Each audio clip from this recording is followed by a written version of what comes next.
88강입니다. 438쪽.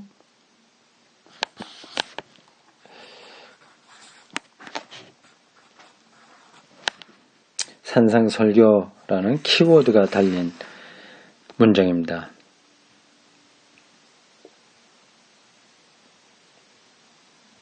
신약성서에서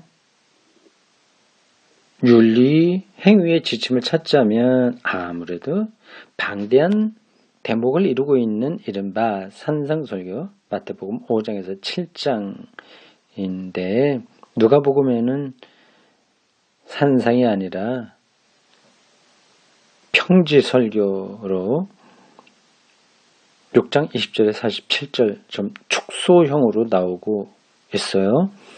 이 산상설교에 특별한 의의를 두지 않을 수 없다. 이 대목은 예수의 윤리적 메시지를 완벽하면서도 간결하게 요약해준다. 산상설교의 역사적 표현 양식은 신앙에 입각한 그리스도 생활의 철저성과 비타협성을 말해주고 있다. 산상설교를 기독교 윤리에 안에 텍스트로 삼는 거는 시도가 가능하지만 어렵습니다. 그래서 많은 학자들이 산상설교는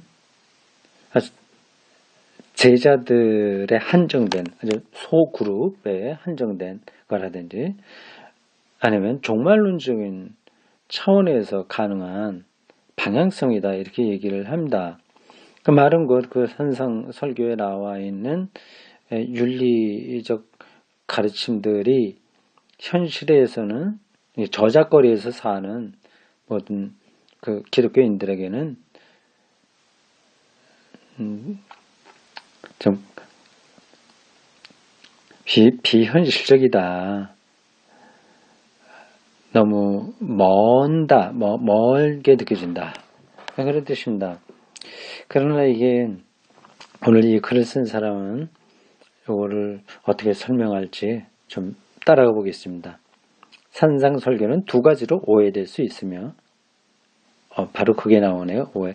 내가 알고 있는 게 아니라 어느 학자들의 설명이 곧 나옵니다. 오해될 수 있는 거 바로 앞에서 얘기한 겁니다. 오해될 수 있고 또 그럼으로써 그 요구가 깊이 될 수 있다. 그 첫째는 산상설교를 소수의 제자들을 위한 특수윤리로 보는 것이다. 이러한 학자들의 입장이 있습니다. 이러한 해석의 근거는 이 대목 어디에도 없다. 오히려 산상설교는 하나님 나라에서 율법학자들과 바리새파 사람들보다 더 옳게 살고자 하는 사람들의 옳음을 말해준다. 예수께서는 이제 겉으로만 율법을 지키지 말고 마음의 은밀한 생각에서부터 옳게 살면 다른 모든 것에 앞서서 하나님 나라를 구하라고 요구하신다.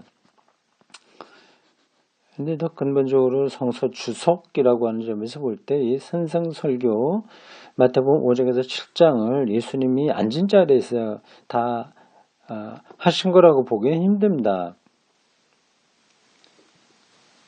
그건 그렇고, 자 보겠습니다.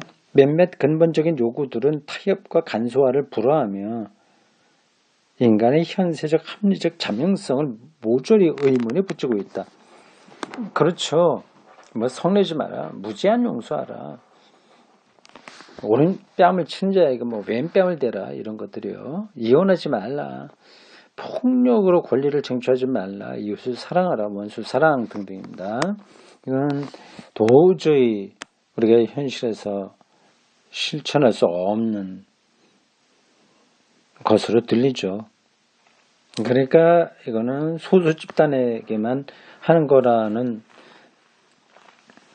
주장이 있는데 그건 오해다. 지금 이 저자는 그렇게 쓰고 있습니다. 둘째 오해는 이 요구를 언제나 응용할 수 있는 손쉬운 율법으로 만드는 것이다. 요대로 즉 살아야 되는 것처럼 문자적으로 받아들이는 거, 이것도 오해다. 그죠? 이것이 무의미한 이유는 예수께서 산상설교로서 바로 이러한 율법적 윤리를 종식시키고자 하셨다는 데 있다. 이 같은 율법적 응용은, 율법적이라는 것은 그 문자를 그대로 우리의 삶에 적용시키는 겁니다. 산상설교에 담긴 예수 요구의 철저성을 약화시키며 그것을 그대로 진지하게 받아들이지 않는 결과를 낳을 뿐이다. 원래 예수가 말하려고 했던 그 근본을 놓친다는 뜻이죠. 이렇게 산상설교의 철저성을 약화시켜서도 안 되고 그 요구를 응용적, 실용적 율법으로 이해해서도 안 된다면 도대체 산상설교가 요구하는 것은 무엇인가?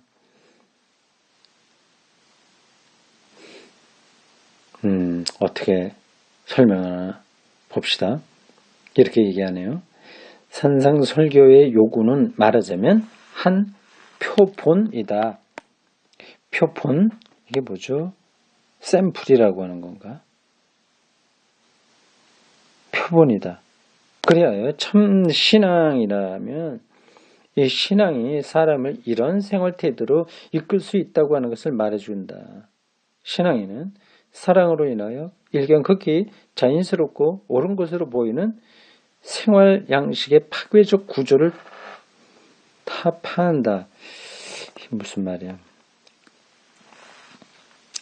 일견, 얼핏 자연스럽고 옳은 것으로 보이는 생활 양식의 파괴적 구조, 옳은 걸 파괴하는 구조를 타파한다. 이게 뭐예요? 좀 더 가보겠습니다. 이 표본에서 보여주는 행동의 비타협성은 조금이라도 늦출 수가 없다. 그러나 이 표본은 문자 그대로 답습하기 위한 것이 아니라, 그렇죠. 이렇게, 당연하죠. 이 답습하기 위한 것이 아니라, 오른뺨 치는데, 그건 모욕적으로 치는 겁니다. 상대방이 오른손에, 손등으로 치는 거니까요. 그러니까, 왼뺨을 또 돌려대는 게 이건 가능하지 않죠? 그대로 답습하기 위한 것이 아니라 자기의 길을 개척하기 위한 것이다.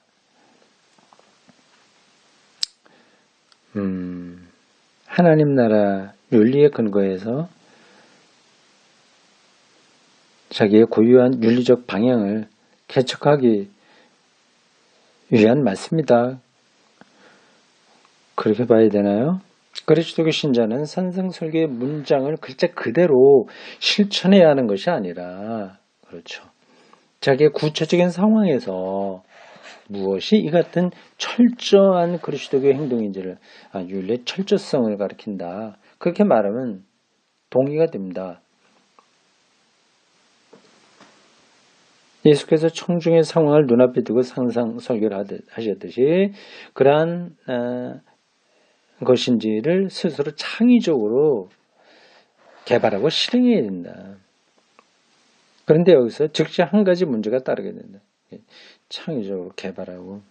그러니까 앞에서 선성설교에 나왔던 것은 없었던 윤리의 방향이거든요. 일반적으로 따라갈 수 없는 것들이죠. 그거는 그걸 그대로 문제적으로 따라서 하려고 하는 게 아니라 철저하게 자기의 윤리적 길을 내라는 뜻으로 봐야 된다는 겁니다. 자, 한 가지 문제가 따른다고 하네요. 뭔가 봅시다. 이성과 그리스도의 윤리.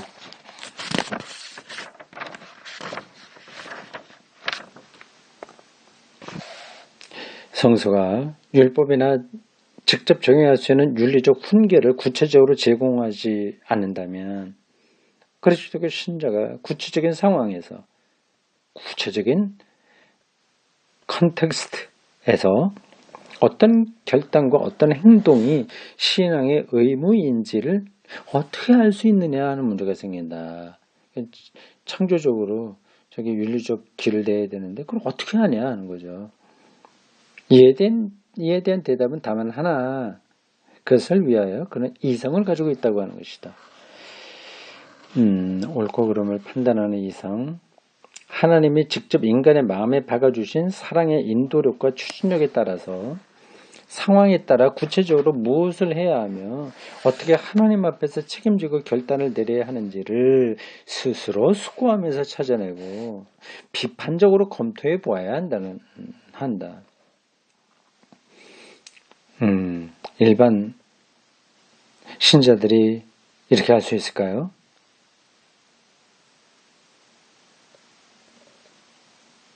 어쨌든 그리고 사랑은 그리스도교 신자만의 특전이 아니므로 이성에 의한 개발의 임무는 윤리적인 것이 뭔가 하는 것을 이성적으로 찾아가는 거죠. 그런 임무는 신앙인에게나 비신자에게나 다 같이 부과되어 있다. 기독교인만 독단적으로 윤리적 행동을 하는 게 아니니까 이성적으로 공동으로 갈 수 있다. 그 얘기죠. 이성에 맞는 윤리적 행동 원칙을 찾자는 인류의 공동 시도는 하나의 윤리적 자연법에서 윤리적 자연법이요. 우리가 양심적으로 생각하지 않습니까? 그게 있어요. 주어진 게 있잖아요. 타고나는 게 있지 않습니까? 그게 자연법이라는 겁니다. 윤리적인 자연법에서 여러 가지 다른 의견들을 내놓고는 지쳐버리고 말았다.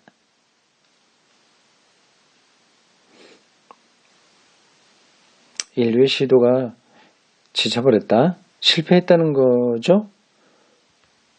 근데 무엇이 옳은지 공동 동의를 얻기 힘들다고 하는 건데 이게 자연법으로는 충분하지 않다는 거예요.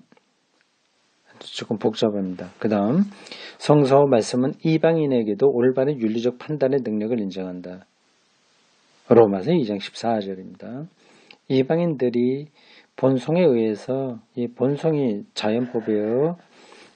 율법이 명하는 것을 실행할 때는 비록 그들에게 율법이 없을지라도 그들 자신이 율법에 구실을 하는 것이다. 그들의 마음속에는 율법이 새겨져 있다. 자연법입니다. 그들의 양심이 증인이 되고 그들의 이성 안에서 서로 고발도 하고 변호도 할 것이다. 이렇게 로마서 2장 14절과 15절을 인용했습니다.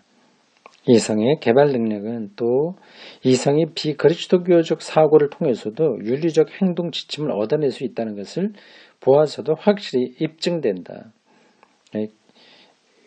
그렇죠. 꼭 기독교적이지 않다고 하더라도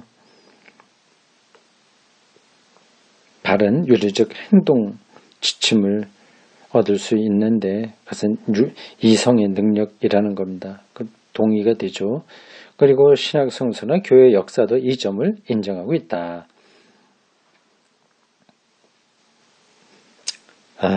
이성을 기독교 윤리에서 중요한 항목으로 말하고 있군요. 한국교회는 이런 점에서 취약하죠. 그러나 인간의 본성인 이성이 윤리적 기준으로서 많은 불신을 받고 있는 것도 사실이다. 이성적으로 했다고 하는 사람들이 파괴적으로 행동할 때 많죠.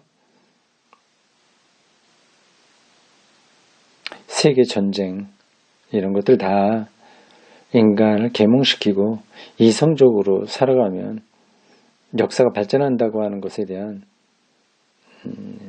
실패라고 할 수 있죠.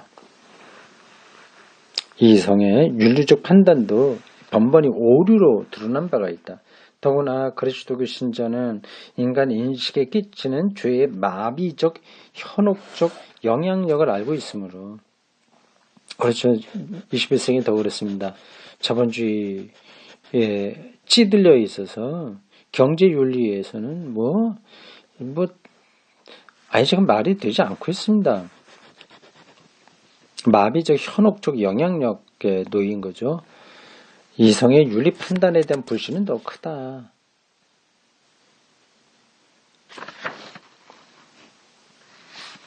이 불신은 정당하다. 그러나 어떤 것이 윤리적으로 정당한 것인지를 판단하고 선택 내지 발견하는 이성의 기능을 전적으로 무시할 수는 없다. 이성이 한계가 있으나 그 기능을 무시할 수는 없는 거죠. 맞습니다. 이성에 의하지 않고 다른 무엇으로 윤리적 의무가 인정되겠는가? 그러니까 어떤 것으로도 안 되죠.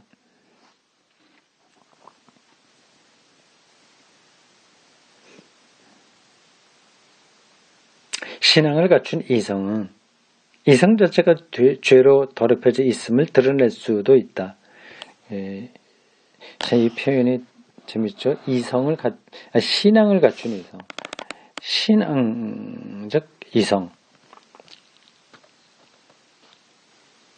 신앙과 이성이 잘 조합된 상태를 가리킵니다. 그러니까 이성적이기도 하고 신앙적이기도 하는 겁니다. 신앙적인 관점과 이성적인 관점입니다. 하나님에 대한 희망과 신뢰를 갖고 있으면서 동시에 옳고 그름에 대한 판단도 할 수 있는 것을 얘기하죠. 여기서 요구되는 것은 이성을 멀리할 것이 아니라 오히려 이성의 지속적인 자아 비판이다. 자기 성찰이죠. 신앙에 입각한 하나님 사랑과 동료 인간의 개인적 사회적 여건에서 나오는 난관을 척도로 자아 비판을 하는 데에 이성을 사용해야 하는 것이다. 자아 비판, 이 표현이 딱 맞지는 않네요. 자기 비판이다. 자기를 비판하는 것. 따라서 오늘날 이성이 윤리적 판단을 내리자면 그 어느 때보다도 더 여러 과학적 지식들, 예컨대 행동과학, 사회학, 심리학, 의학, 경제학 등을 참조해야 된다. 그렇죠.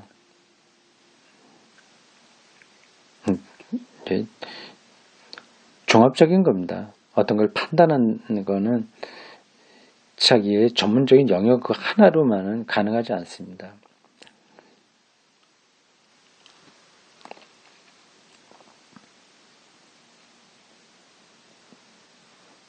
그러나 여전히 오류의 위험은 많이 남아있다. 우리는 어떻게 가치의 순위를 그릇되지 않게 평가할 수 있는가?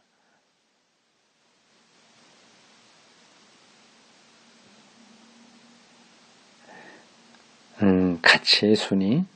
윤리는 가치에 대한 문제예요. 가치 있는 행동을 찾아가는 거니까요. 예컨대 부부애와 가정에 대한 사랑이 우위에 있는가? 아니면 새 생명을 낳는 것이 우위에 있는가? 이게 뭐 서로 우위의 문제인가요? 부부애와 사랑이 더 가치가 있는가? 아니면 새 생명을 낳는 것이, 새 생명을 낳는다는 것은 생물학적인 섹스 뭐 이런 걸 가리키나요? 그래서 사랑의 근거에서 볼 때, 피임은 윤리적으로 좋은가 나쁜가? 피임.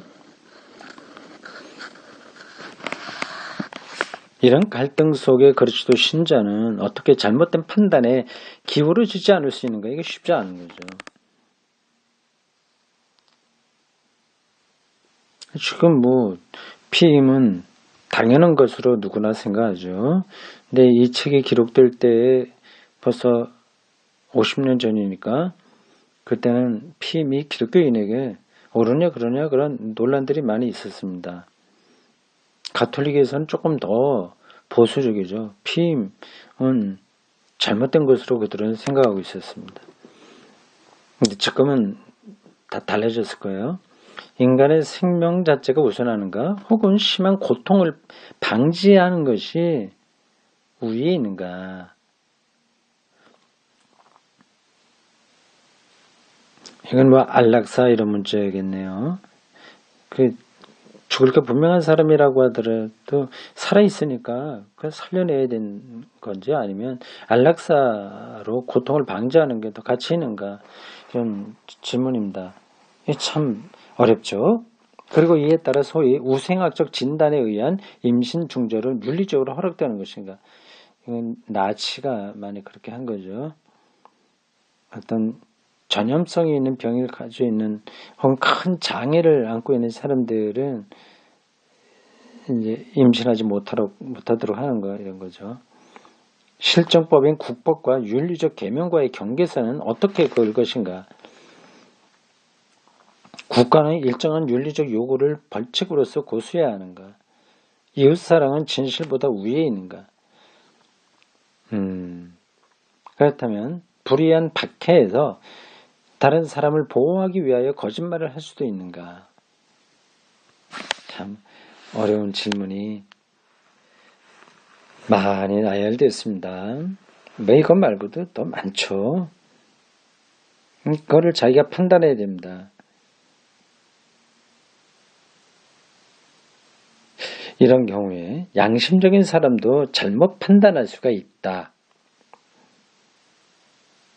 예수의 가르침이나 신약 성수도 이런 경우를 위하여 세밀한 데 이르기까지 조언을 하지는 않는다.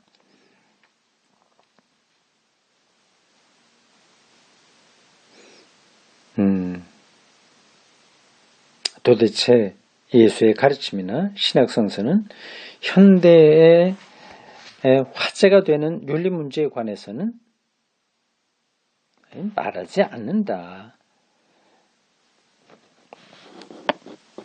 뭐 원자력 발전소 문제 그리고 뭐 고체 연료로 인한 생태계 파괴 뭐 제3세계 문제 세계화와 뭐 이런 것들 뭐 그런 거 다 말하지 않죠. 말하지 않는 게 말하는 것보다 더 많습니다. 2000년 전과 지금은 어떤 윤리적 이슈가 다르기 때문입니다. 더러 거기에 어떤 윤리 문제에 대한 해답이 있다 하더라도 반드시 오늘날 그대로 따라갈 수는 없다. 예컨대 마가복음 10장 13절에서 17절 사이에 나오는 경구인 가이사의 것은 가이사에게 바치라 하나님의 것은 하나님에게 구하죠. 이 경우 즉 세금을 낼 경우에 그 돈이 전쟁에 사용될 것이냐 아니면 사회정의나 사회복지에 사용될 것이냐를 묻지 않고 바칠 수 있는가? 선교사나 개발 지원자가 되겠다면 서슴없이 부모와 가정을 떠나도 좋은가? 이런 어려운 질문이 우리 앞에 놓여 있는 겁니다.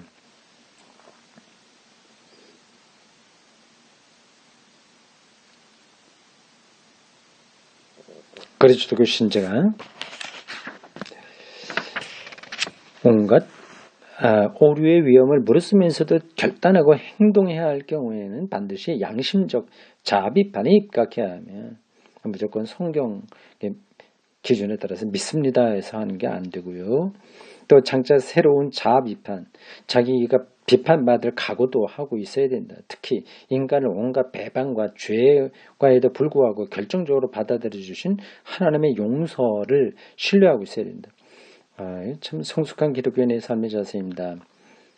창조적으로 자기 윤리적 길을 내면서 그러나 자기 비판받을 각오를 해야 되고 하나님의 용서를 신뢰하고 결단해야 된다는 겁니다.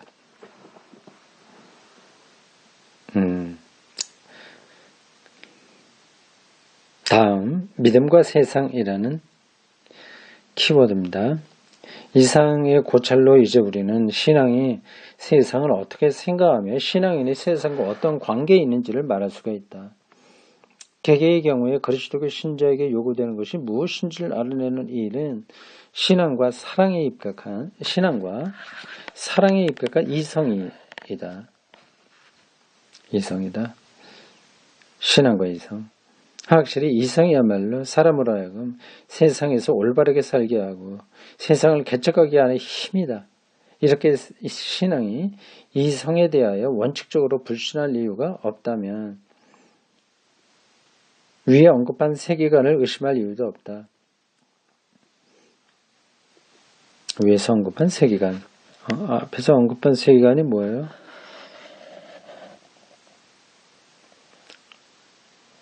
그거 안 나왔는데. 그러니까 이 세계의 이성에 의해서 세워지는 윤리 방향들을 가리키겠죠. 이로써 우리가 이미 신앙의 세계관에 대하여 설명한 바가 새로운 관점에서 다시 확인되는 셈입니다. 신앙과 윤리를 추구하는 문제에 관해서도 이 관점에서 결론을 내릴 수 있다. 어떠한 세상 도피도 이건 이성을 포기하는 거죠. 그리스도교 신자에게는 불건물이다. 하나님이 친히 예수 그리스도에 의하여 세계를 궁극적으로 받아들이셨음과 같이 그리스도교 신자도 세상을 받아들여야 한다. 그러기에 바울은 그리스도 안에 이루어진 하나님의 사람 되심에 의거하여 창조주 하나님이 우리에게 위탁하신 내용을 재천명할 수 있었다. 고린도전서 3장 22절과 23절 읽어보겠습니다. 모든 것이 다 여러분의 것입니다. 이 세상도 생명도 죽음도 현재도 미래도 다 여러분의 것입니다. 그리고 여러분은 그리스도의 것이고 그리스도는 하나님의 것입니다. 물론 세상에 대한 인간의 관계는 아직도 극복되지 못한 그 무엇이 남아있으며 여전히 인간적 아집과 죄로 인한 침해가 있음을 간과할 수 없다. 아무리 우리가 올바른 윤리 방향을 신앙과 이성의 근거에서 찾는다고 하더라도 이게 문제가 해결되지 않거든요. 아주 어두운 부분이 늘 따라다니고 있습니다. 그래서 바울과 요한은 세상을 본받지 말라고 경고하며 세상과 거래를 하는 사람은 세상과 거래를 하지 않는 사람처럼 살아야 한다고 요구하는 것이다. 그 비밀이 있습니다. 어두운 시면이 있는 거죠. 그러나 여기서 그들이 생각하고 있는 것은 하나님이 좋게 창조하신 세계가 아니라 죄에 떨어진 인류다. 후자의 세계와 그리스도교 신자가 타협해서는 안 된다. 악한 질서에 타협해서는 안 되죠. 신앙인은 자기 자신을 내세우면서 자기의 존재와 모든 가능성을 자기가 아닌 하나님의 덕택임을 인정하려 하지 않는 세상에 영합할 수가 없는 것이다. 네, 이건 간단한 설명이었습니다. 그 다음 고행이라는 키워드입니다. 고행이 나와요. 왜요? 고행, 윤리적 방향으로서의 고행 이런 것들이 중세기에 많이 있었습니다. 무슨 얘기인가 봅시다. 여기서 우리는 왜 고행도 그리스도교 신자 생활의 일부를 차지하는지를 알게 된다. 고행, 자기를 쳐서 힘들게 하는 삶의 태도죠. 이 말도 히라보에서 유래된 것으로 본래 연습, 단련을 뜻한다. 이 말이 그리스도교적 행위와 관련되어 표면적으로 종종 사실상 힘들고 어려운 단련을 의미하는 것으로 보인다. 즉 그리스도교 신자가 자연 발생적인 저항을 받아가면서도 포기하고 자기 기호를 거슬러 내적 자유를 확보하며 화가 나거나 불쾌한 기분을 지배하는 등의 노력을 의미하는 것이다. 이 고행적 단련에 의하여 예컨대 소위 스토아적 평온, 초연, 무욕 등의 경지를 목표로 추구할 수도 있다. 자기를 극한적으로 상태로 몰아감으로써 스토아적 평온에 이른다. 이건 기독교적인 건 아니죠. 그러나 세상을 살아가는 그리스도교적 행동 자세는 그런 것이 아니다. 곧바로 그렇게 나오네요. 그리스도교적 고행과 다른 고행 양식들과의 차이점은 전자가 오직 신앙의 근거를 두고 있다는 데 있다. 하나님과의 관계에서 그걸 한다는 거죠. 이 점은 그리스도교적 행업 전반의 근거와 비슷하다. 행업, 인간의 행하는 업적이요. 외면으로 보아서는 두 달걀을 비교하는 것과 다를 바가 없다. 이게 뭐예요? 두 달걀을 비교한다는 게 뭡니까? 두 달걀? 이건 독일어 어떤 속담 같은 건가? 속담이 아니라 뭐랄까 관용적으로 쓰는 표현들 있죠? 갑자기 두 달걀을 비교한다. 두 달걀 비교해봐야 똑같으니까. 비교해봐도 아무 차이가 없다는 거겠죠. 똑같다.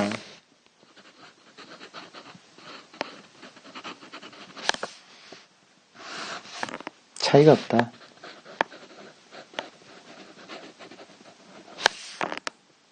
근거와 목표와 차이점을 이루는 것이다. 그리스도 신자는 고행으로서 사랑의 장애물, 그러니까 자기 우상화의 뿌리를 가능한 대로 건절코자 한다. 이것은 자주 본성의 욕구와 기호에 양보하기 시작하여 마침내 자기 자신의 의지를 율법화하고 말 수도 있다. 그러므로 그리스도교 신자가 고행으로서 성령을 거스르는 내 외적 경향에 항거하여 자주적이며 자유롭고 세련된 사람이 되고자 노력한다는 것을 궁극적으로 나라는 우상을 그 옥좌에서 밀어내고 창조주이며 속량자이신 하나님이 자기의 삶을 지배하시도록 하는 것 외에 아무것도 아니다.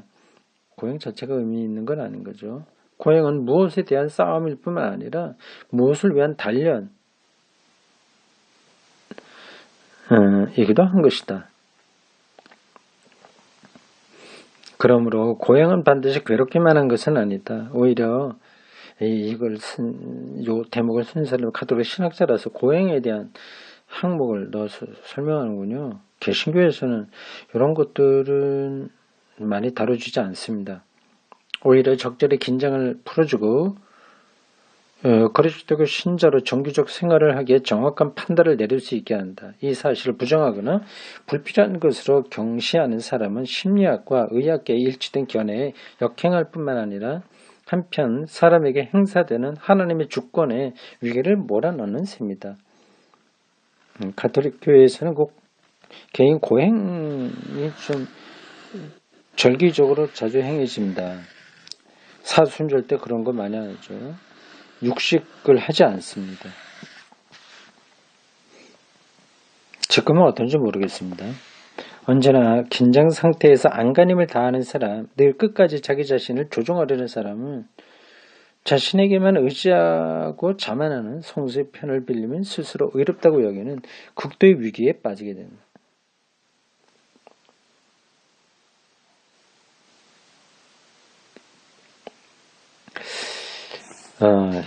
이 설명이 탁탁 들러붙진 않네요. 교통질서가 조직 문제를 넘어 윤리 문제가 되고 있듯이 조직 문제가 아니라 이 시스템